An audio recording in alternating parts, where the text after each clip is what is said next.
Hello, crew, and welcome back to the Quest for Everything here in American Truck Simulator. And today I was going to do our first long drive, but I don't know. In the end of the last episode, I was kind of noticing this and thinking, it ain't going to be that big of an issue. And the more I thought about it, the more I thought it was going to be an issue. And what I'm talking about here in the bank, we took out a lot of loans last time, and we have a $9,000 loan payment every day. Well, anyway, if we just take these out to term, obviously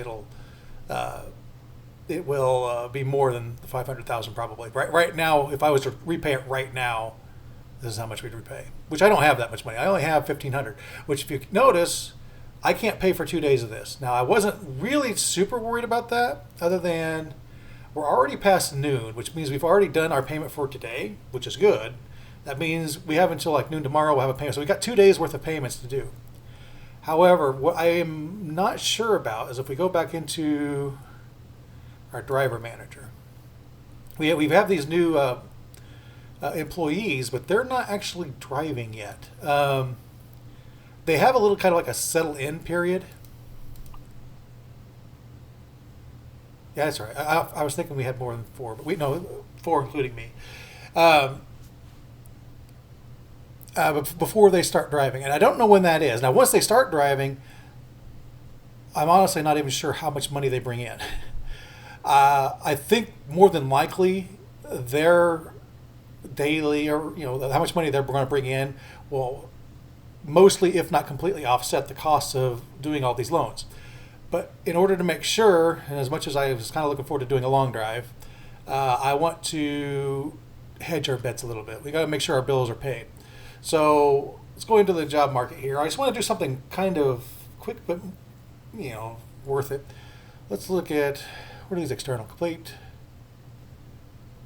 Yeah, let's do an external one. I really don't know what the big difference is. All right, crew. I guess executive decision. We're not going to do an external contract because apparently that causes crashes. Probably because I do have mods installed. So, all right. Come to think of it, yeah, I do have mods installed. I want to double check. I don't hear music, so I assume our settings here are still the settings we had. Yes. Okay, great. Well, okay. Normal freight market. You know what? I think Dallas is going to be our best bet because that's going to set us up. Dallas is probably going to have plenty of stuff that goes a decent distance away. So why is it taking us this route? That route looks like it sucks. Well, I can modify that route. Let's go ahead and set this as GPS destination. When's this due? Tomorrow by 7? Yeah, it's doable. Let's go. Okay, let's get to our destination. Emergency brake system, disable. I don't need to hear that every time somebody stops in front of me. I get it. I'm already stopping usually. And this is way too sensitive to it. Which is a strange thing to say about that particular system, because normally it'll go off for really stupid reasons. Like, you are going through a construction zone. We're going to say, oh my God, we're going to die. No, it's just some barrels off the side of the road, dude. We're gonna be okay. Yeah, about a week behind on the videos here. For the few of you that actually watch these, sorry about that. I really got engrossed in the Mega Mech stuff. I've not played it in years. It used to be what I did in this channel a lot. But all day, I intended to do one of these last Sunday, and all Sunday all I did was play test campaign ideas. It's like next thing I knew is it's time for bed and I gotta work in the morning. Oops. Exit right. Oopsie. I am excited to get more into that though. I'll probably be doing that a little bit more this weekend. I leveled up. Right. And then exit right. For 100 miles and free roam. Exit right. Wow. Level up. How do I...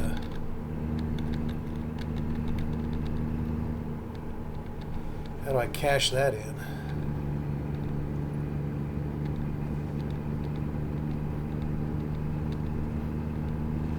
Keep right. And then exit right. I'm not sure. Actually, I probably could put the last point in long haul. That would really set us up. Going from Dallas, probably get something all the way up to Washington. That would probably be worth some coin, Turn left. and give us plenty of time to do the long haul festivities. Which what I'm planning on doing, at least at first, is actually doing kind of what I normally do in a truck is. I listen to podcasts, so I'm going to actually play my podcast. I kind of did a couple of them already, just standalone, but I'm going to incorporate it into the gameplay, and we'll just have that kind of playing in the background while we just do a full drive without any cuts. We'll see how that goes. I am excited to do that because I do want to get back into doing the questing on the road stuff, and that seems to be a really good way to do it. Because one of the things when I stopped driving over the road, at least as far as that podcast goes, part of the fun of it was, kind of recording from unique places. And then turn right. Every day was a little bit different. I could tell a bit like where I was at and maybe what I was doing, and that was part of the fun. And I kind of can't do that now because I don't, I go to the same places and I come home every night.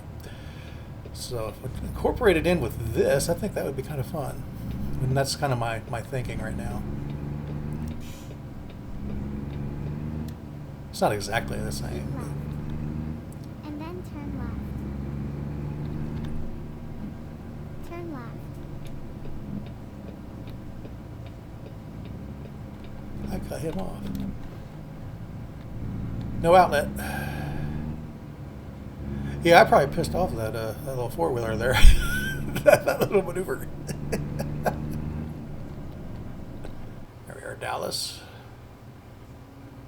$36 a mile. Or actually $37 a mile.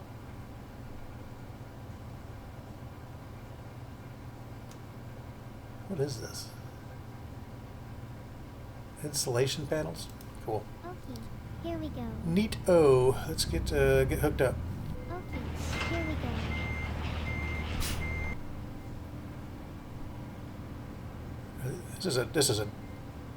These are double full size too. Wow. Or at least they look full size. These aren't pups.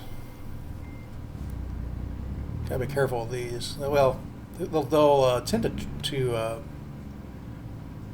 track inside really a lot more than I'm used to. Which means I need to do wider turns. Okay, well, main thing we need to do is get on the interstate. That'll solve most of our problems. It's the Popo. It's JB. Oh, that reminds me. Speaking of like Megamech and Battletech stuff, I was behind a trailer yesterday. It was a company called Comstar. Got a chuckle out of that.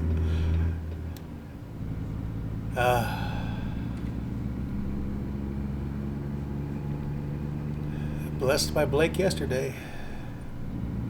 Go straight on. Actually listened to the it was unrelated, but I've been listening to And then turn left. some of Big Red's stuff while I've been driving. And the last thing I listened to last night was actually his video on Comstar, just talking about like the history and its origins. Really cool. A lot of stuff I didn't know, like just in the history and how it all started and why they worship Blake and how that religion started. It's really interesting stuff. Big Red does a lot of really cool deep dives into. Well, originally I found him because he would do deep dives on like mechs and kind of their histories and where they came from. How they're built, what was their reputation in the industry, how were they used. It's really cool, especially I guess Battletech junkie I am. I just eat all that stuff up. And he does such a great job at it.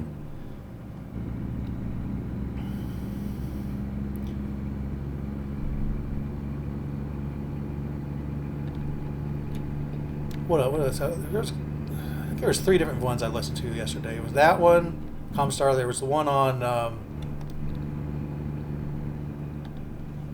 something called the Black Marauder, which is fascinating. I've never heard of that one before.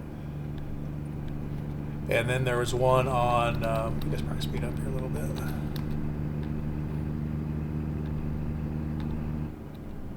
Where is it listed what I'm set at? 85, that's too fast. 70, there we go. The Black Marauder,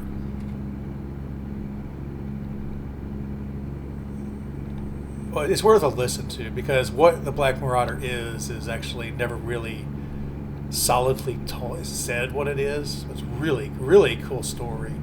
And then I listened to his video. He was talking about the actually I listened to a 4th one. I listened to his video on the dire wolf, which the dire wolf has been like one of my favorite mechs since I first saw it. So that was kind of cool listening to that. Anyway, the dire wolf, and then there was one on his ranking of the clans, which was, there was some stuff in that one I didn't know, especially when it comes to some of the I have a, I guess you'd call it a gap in my memory. Everything past really the beginning of the FedCom Civil War, I'm very hazy on as far as like what happened and like the history of Battletech and the universe. The Dark Age especially, I barely know anything. I'm starting to learn a little bit about the Ilklon era, which is kind of the current era. So it's really interesting him talking about, the clans I'm familiar with, because the era I know the best is kind of like Forced Succession War, Clan Invasion era. And then Go straight on. Keep right. And then continue straight on. there's a photo point here. I guess while we're here, we might as well do whatever photo point this is, instead of me jabbering on about Battletech. Go straight on.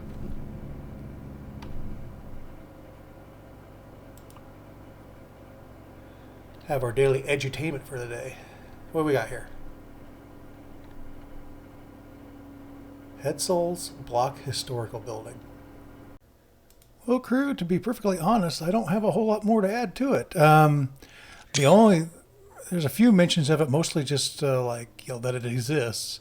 But on the Auburn, Nebraska government website, it's 923 Central Avenue. And all it says about it is the building was constructed in 1890 and was occupied by the McKnight Clothing Company in the 1930s and the Han Clothing in 1970s. The 1980s was the A.H. Gilmore store during the early 1900s. The original owner of the building was Louisa R. Hetzel. So there really isn't a whole lot to it. There's I could read more, but it basically gives me like it's the paperwork that like, I don't know. But anyway. It's a cool looking building, but I don't have much more to add, unfortunately. I wonder what Future Me's cooked up as far as what that is.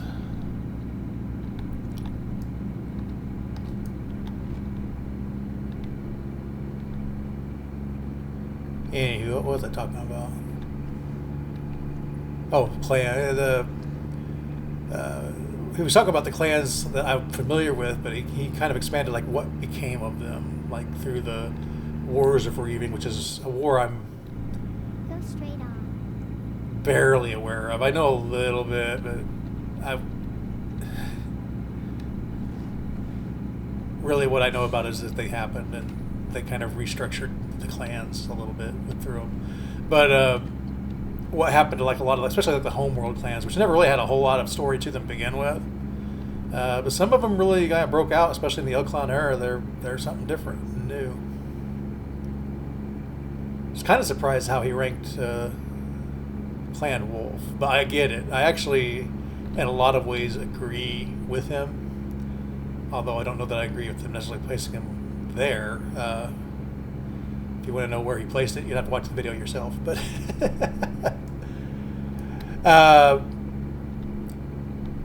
I do agree with the sentiment, though, and I do agree with kind of how he ranked him. As for my favorite, it's Clan Jade Falcon, because my introduction to Battletech, past like the original box set I had was the 3rd edition box set, which was Intersphere, and that's where I kind of like decided basically I was going to be House Merrick, fanboy, just by the little blurb. It was like the middle-sized one, so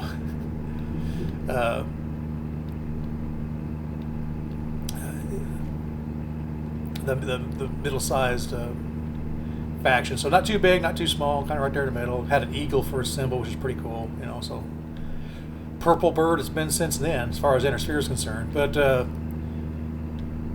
when it came to the clans, my first introduction to the clans at all was the novel Way of the Clans, which is part 1 of what's called now the Jade Phoenix trilogy, which at the time, I don't believe it was called the Jade Phoenix trilogy at the time. I don't think it had kind of like that moniker. It was just Way of the Clans, Blood Name, and Falcon Guard were the 3 books. And up till then, I'd only read, I think I've read 1 or 2. I know I read Decision at Thunder Rift. But anyway, it told you the story of the clans from the perspective of the clans. Clan society is a really kind of a messed up, society. Really doesn't make a whole lot of sense in reality either. It's a very warrior case, almost Klingon-like. I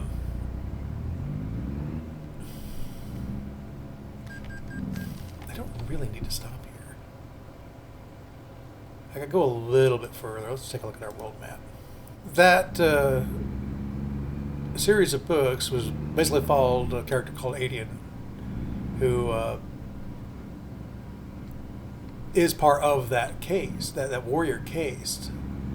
And, it talks about how basically they live and survive, and it was really cool at the time. It was like the greatest thing ever. Plus, I was a teenager too at the time. Clan Tech was just this really cool thing. It's like, oh wow, this is overpowered as all get out, and it is, to the point that it almost kind of unbalances Battletech. But that's been something they've been dealing with since. But it's just such a cool moment in the history of Battletech, but because that was my introduction to it, I just always liked Jade Falcon, even though the stories, they tend to be the bad guys and kind of pricks at that. But I'm just attached to Aiden Pride, I guess. I don't really have a secondary clan I like. It's just kind of the other clans are just the clans. What the name of the clan has never really been super significant to me, other than Clan Wolf, who are the eternal good guys that can do no wrong. But it's kind of the way I look at Davian as well. It's like House Davian is like, I like House Davian, but they tend to be written with plot armor, basically. Not always, but usually.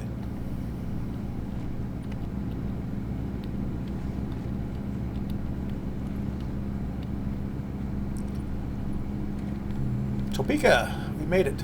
We found it. It was here all along. If only we had known.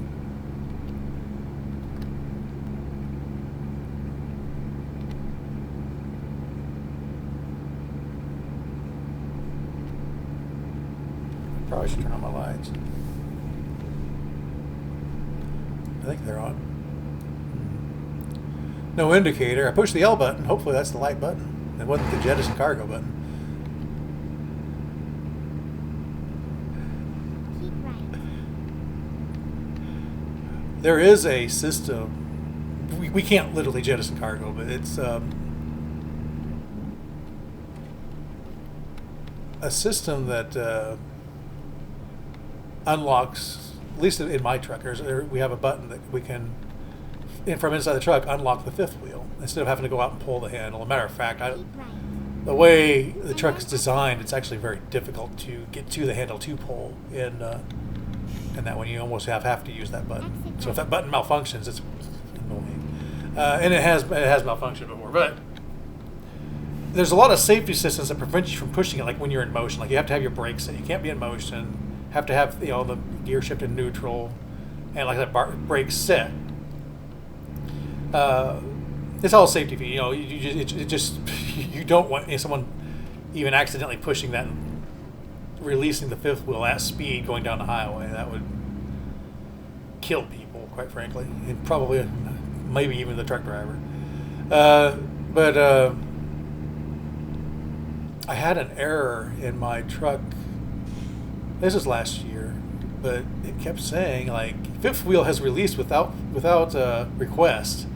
Please stop and look at it. Like what? Of course, obviously the trailer's still attached. So I knew something wasn't right. But I would stop, look, and there's nothing apparently wrong. There was just this weird bug in that system. Like you'd go down the road a little bit, and I kind of, after a while, thought it was just due to the heat, because it seems like when the sun went down, at the time I was driving kind of like from noon to midnight, And then turn right.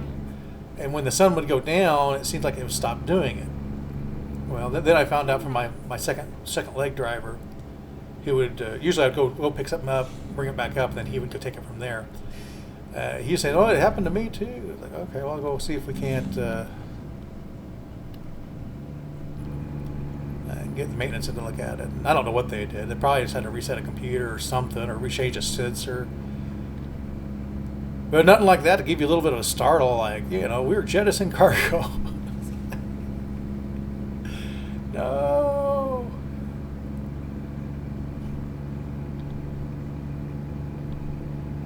I've seen some like trailers just failing.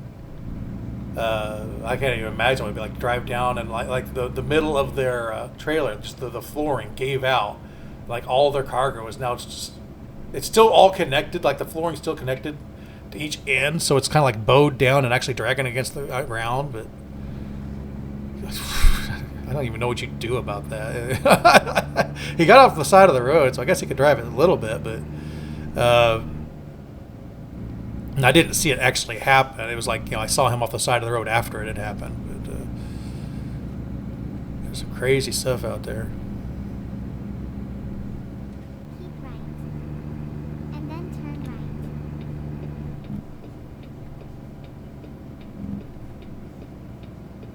Turn I right. don't want to fuel up again. I don't really need to.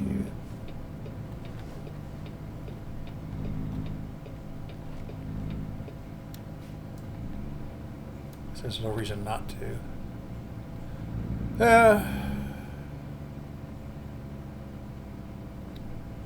Other than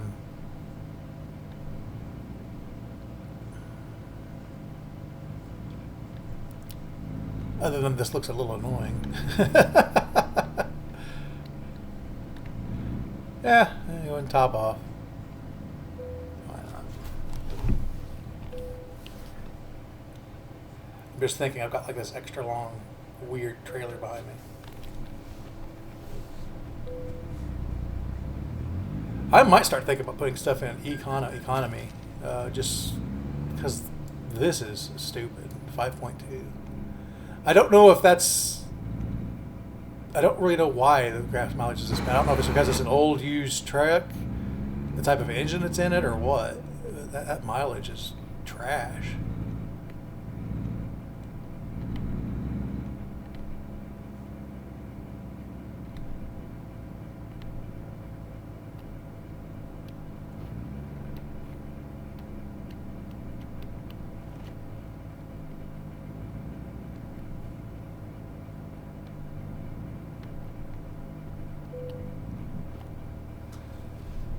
There, good enough.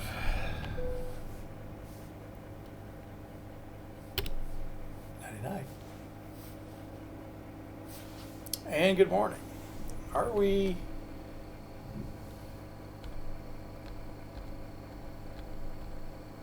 I guess our lights are on. That doesn't look like much of the lights.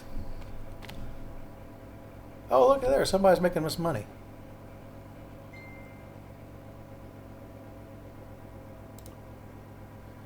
Who was that? Who was that? Somebody made us money. This guy. Yeah, they all made us a little bit of money. Look at this. Not much. But it's a trickle. Starting to come in a little bit. Kansas, Nebraska, and Dallas. Dallas is it's close to the border. It doesn't really take that long to get into Dallas once you actually cross over into Texas, at least from Oklahoma.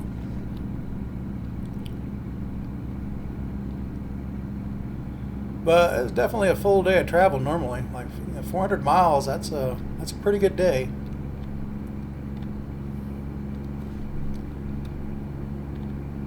I mean, in my current job, I drive almost 600 miles a day. But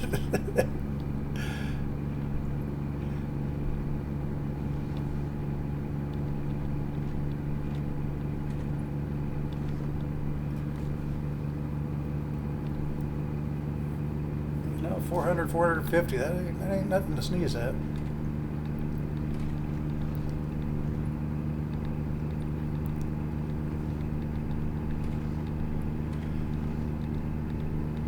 Good day travel. You do like a drop and hook, and basically get about 50 miles, 50 to 100 miles back up the road to someplace you want to stop for the night. Call it good. More or less what we're going to do. Although, how many of these little small towns are we going to be going Go through? straight on. That'll eat into your time. All these small towns. That's why I kind of wanted to go over to I-35. This is a four-way stop. They fixed the adaptive cruise in my truck. It wasn't the sensor that tells you the distance to what's in front of you wasn't working. When that is busted, the adaptive cruise in the truck doesn't work. Also, the steering assist doesn't work, which isn't too big of an issue. Basically, when I turn on cruise control, basically I just have to do it the old-fashioned way. You set a speed and it stays kind of the way this truck. Well, no, this truck has that adaptive, but if I set 68 miles an hour, it'll go 68 miles an hour. It doesn't really matter what's in front of you. The adaptive cruise will give you that cushion. The downside to them fixing, like I like it for the most part, I like it. The downside is. Generally speaking, I set my cruise for 68 because that's what the truck will go. Even though a lot of the roads I travel on, 70 is the speed limit. But you get behind somebody that's going 60. But if I don't have it set for cruise control, if I'm just using the pedal, it maxes out at 65. Well, if I get behind somebody that's only going 65, it slows me down and backs me off, and I can't. And it's difficult for me to get the speed back up to go past them. Because I have to actually get into a different lane, and then the sensor decide, hey, you're clear, and then speed up. I can't just push the accelerator and speed up and then go around, then re-engage the cruise control. So it's rather aggravating. Because basically I have to slow down the left lane in order to pass somebody.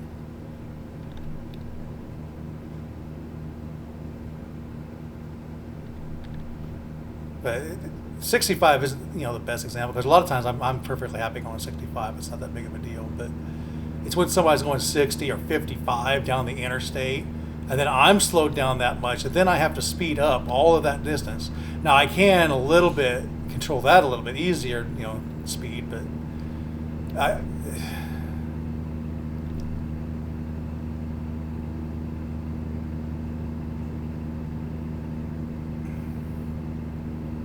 the thing is, it sneaks up on you. It's not something that, like, if I was going 68 and coming up on that guy, if he might be going the same speed as me at first, but then he's like slowing down a little bit, slows down a little bit, slows down a little bit, and while that happens, my adaptive cruise is. Never mind. Which way am I wanting to go here?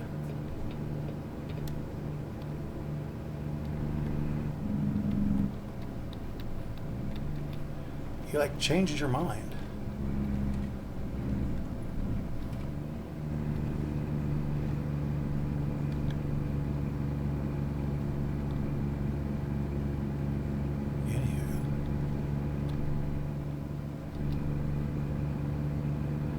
But then the next thing you know, you're going 55 miles an hour. Like, what the heck happened here?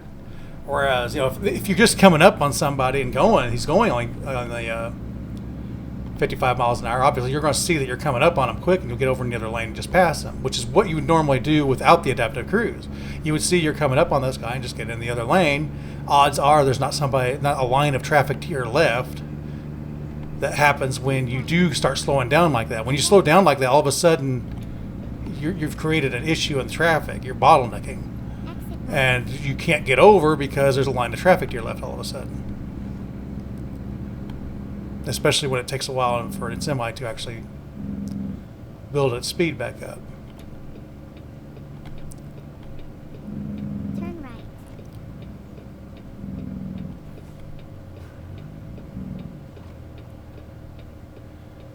I don't know about that, but I'm also needing to figure out like a camera solution for that live action Battletech thing I'm planning on doing.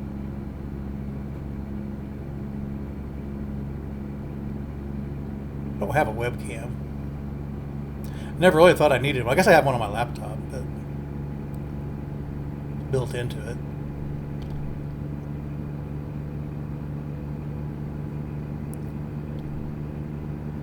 I don't know.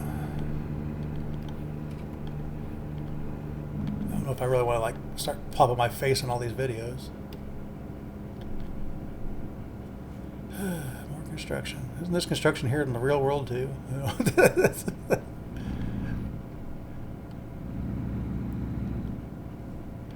This seems familiar to me. And then exit right. What are we doing? Exiting right? All right. Hope nobody's over there. Exit right.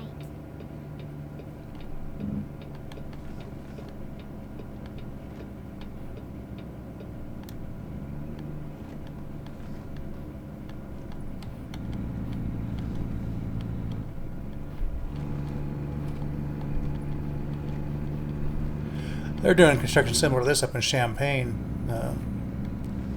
I drive through there every day with my current route. Champaign, Illinois. They're doing a lot of work on the intersection of 57 and I-70. It has a lot of like stuff that looks like that. I think they're like putting a different kind of interchange in for I don't know what was wrong with the old one. Sometimes like they change things just to change things. Like, people are getting through here way too easy. Let's mess things up for a while.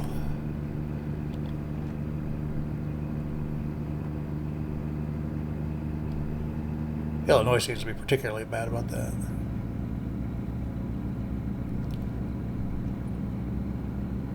But no matter where you go, there's road construction to complain about.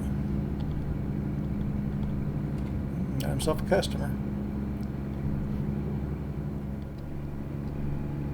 Last free exit before the turnpike. Which turnpike?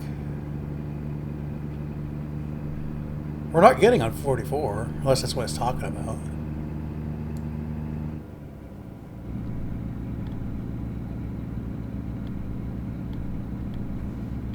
I guess this is 75. I've never really gone 75. I didn't realize that was a turnpike of its own. Oh well. Oh no, they're going to charge me $8. Which in the real world would suck a little bit more than it does when I'm getting paid $39 to a mile. Yeah, $8.25 it said. I know when 75 rejoins 69, it's not a turnpike anymore. If it was, they probably wouldn't ship us down that way.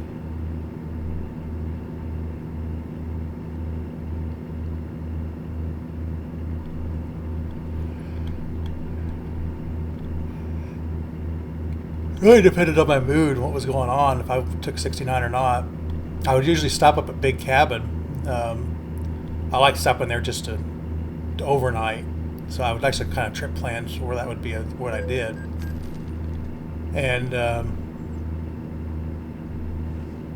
just really depended on what was going on. If I went down 69, or if I just went ahead and just took the Oklahoma Turnpike over to Oklahoma City, then down. Really, Time wise, it's about the same. By the time you actually get through all the BS, the little towns through US 69, and a lot of times I was going over to Fort Worth anyway, which is, if you go over Oklahoma City first, you're kind of bypassing a lot of that. Exit right. A lot of like the Dallas portion of everything. And there's also, I like stopping there with that Petro in Oklahoma City. I think I've pointed that out before. So if I was going to, sometimes I would trip plan for that too. It's like, well, Big Cabin isn't really time to stop at Big Cabin, so I would trip plan to go all the way over to Oklahoma City instead. And that's just what I would plan on doing. That or Ardmore. Sometimes I go down there. Just really dependent on the time of day. What time of day am I going through there, and how tired am I?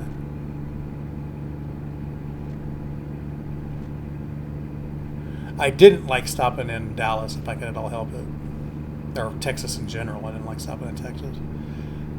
I just don't like the way the exits work in Texas. They kind of like shunt you over into like a frontage road, and then you got to kind of figure it out from there. So a lot of times it's hard to tell, well, is this the exit I need to get to a truck stop? Because the truck stop isn't where the exit is, whereas normally a truck stop is visible from where you are trying to exit to. So, yeah, these signs help, but they're not that great.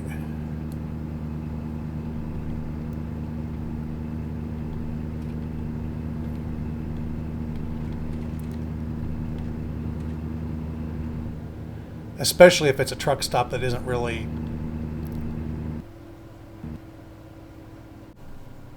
a little. We're at 90 miles away. It actually saved right before the crash. Let's see if the loan actually caused the issue.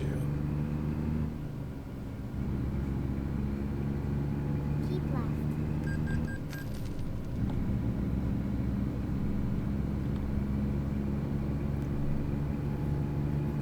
No. There's Ryder. That's the company I ride for currently. Keep left.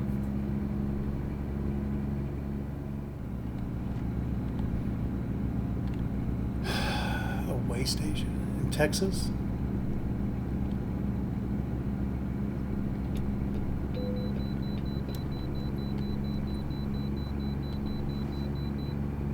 That's actually open. That's BS.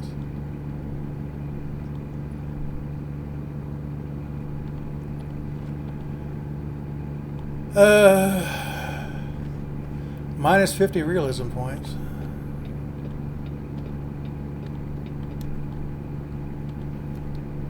Never mind. You'll find a new route.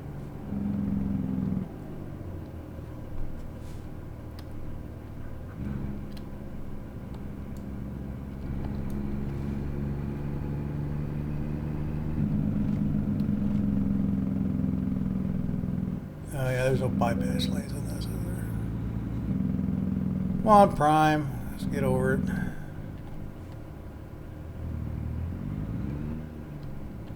Let's go.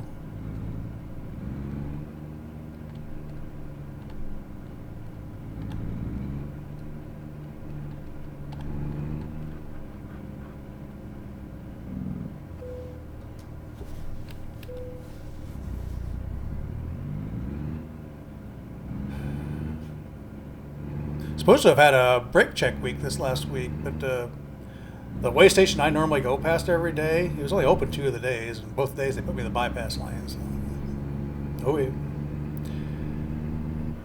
I've had them stop me before for that kind of malarkey. But I think last year it was a different way station, but it was one down in Evansville.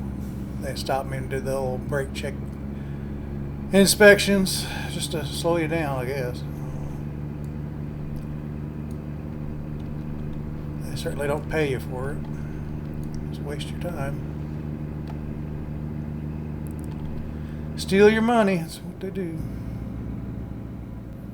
Gotta say, in Pennsylvania, like having a way station open in Pennsylvania is like rare. I can only remember one that I've ever seen open with any kind of. I mean, even then it wasn't common. I've only ever seen one that was ever open in Pennsylvania. Most of them they never do. They kind of got them incorporated into the rest areas, and it's probably a bigger hassle for the fuzz to get them all set up than it is to actually have us go in.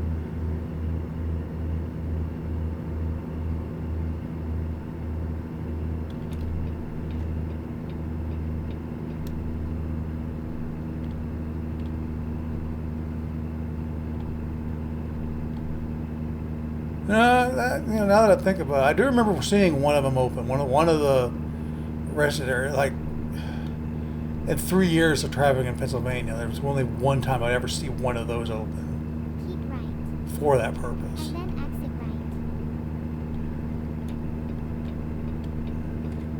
right. Texas, though, I have never seen a Texas way station open.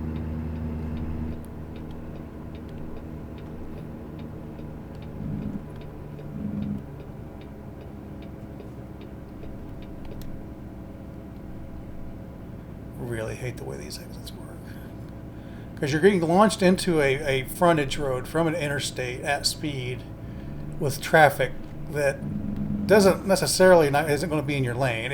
It's like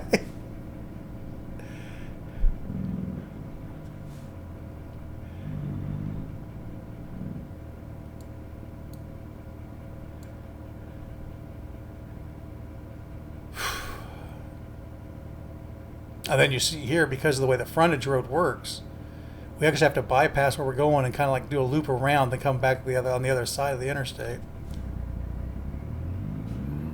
Looks like we have to do 2 loop-de-loops for some reason. I guess we'll figure that out when we get there. Kind of getting dark. Is it going to rain? It looks like it might rain.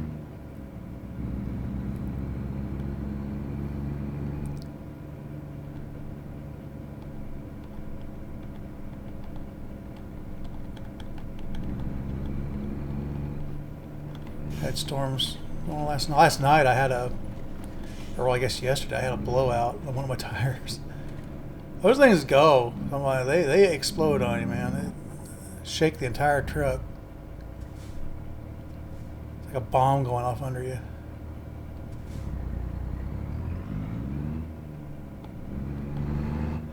I don't know. You do your pre-trips. Yeah, everything's fine. Pressure's fine. It all looks fine. They still sometimes go on. I don't know if there was like something in the road or what. But knocked 2 hours out of my day. Get ready to turn. Basically knocked. By the time I got my deliveries done, the reason I'm even thinking about it is a storm rolled in as I was up there. So I would have normally missed that storm, but no, I got to drive in the storm on the way home after all that last night. Wasn't too bad, but it could have been a lot worse. A heck of a lot worse, but it wasn't that big of a deal, but just kind of annoying. Go straight on. Well, it was annoying anyway. I mean, it's basically 2 hours of my life I'm just lose. Seeing as this is doubles, I assume we're just doing a straightforward somewhere. Pull through of some sort. Here we are. I don't like this. I don't like this at all. What is this?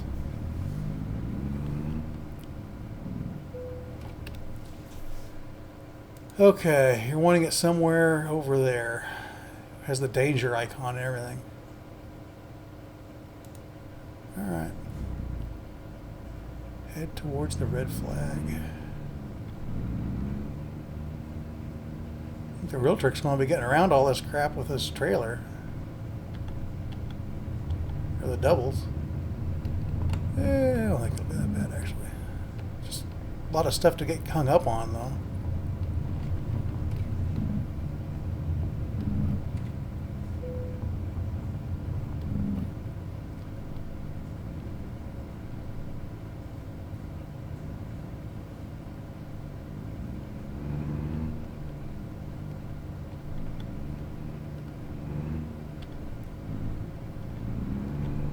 We good? We look straight? We look straight.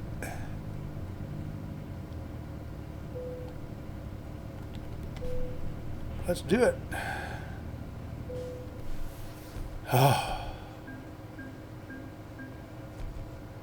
Anyway, has some good money to last us through the trip here. Man, almost. Almost. What are they got coming out of there? Up to Idaho. Doesn't pay very well. That's a long trip, but that doesn't pay beans. I mean, I just got 21,000 just going from Omaha to here. And that's only, what was it, like 500-600 miles? So almost a third of what it is. That's a. Well, that's cool. That's a scam. I ain't doing that.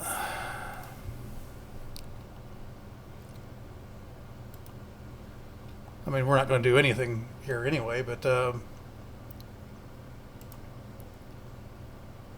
there's 57 going up to Utah.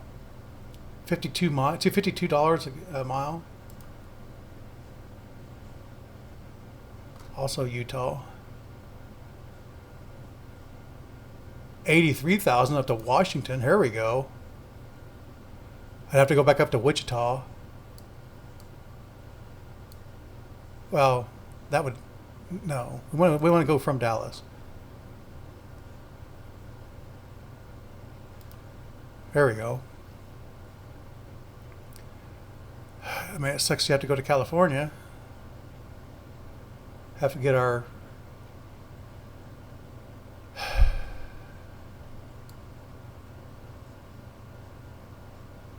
Do you have anything not going to California? Oregon. There we go.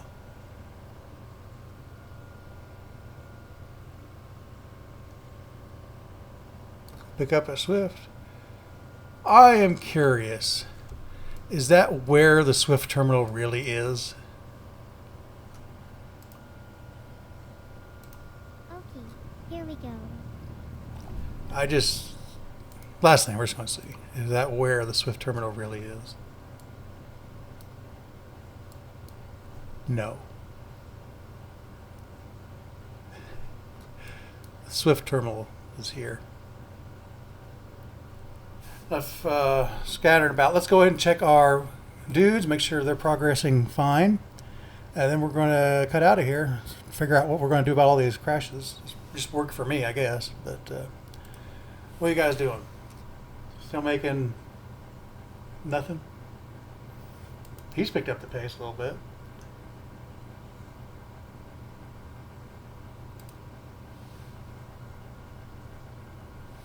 More bus hoods. They really do a lot of these bus hoods out of Oklahoma City.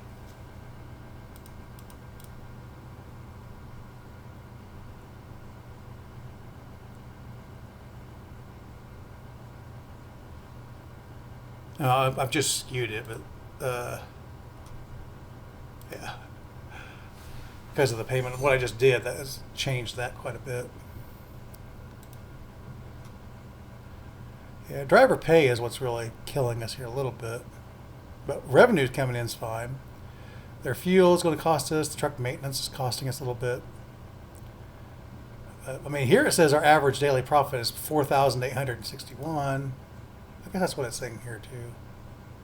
Can I see that from the driver?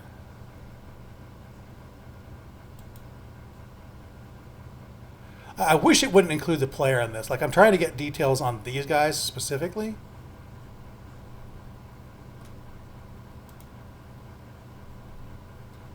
What do I want your training to be? Actually, I want your training. I want all you guys' training to be long distance.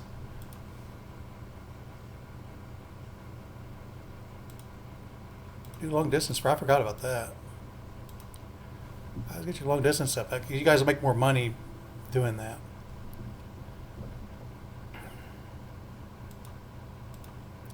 Oh yeah, you can see where they're at. He's kind of back home. She's on her way to Sydney, and he's either going or I think he's going from Wichita back down. He's bringing some sugar down. All right, cool. Our dudes are doing their thing. And we're leaving the episode. So, until we roll on into the next quest, be safe. Bye-bye.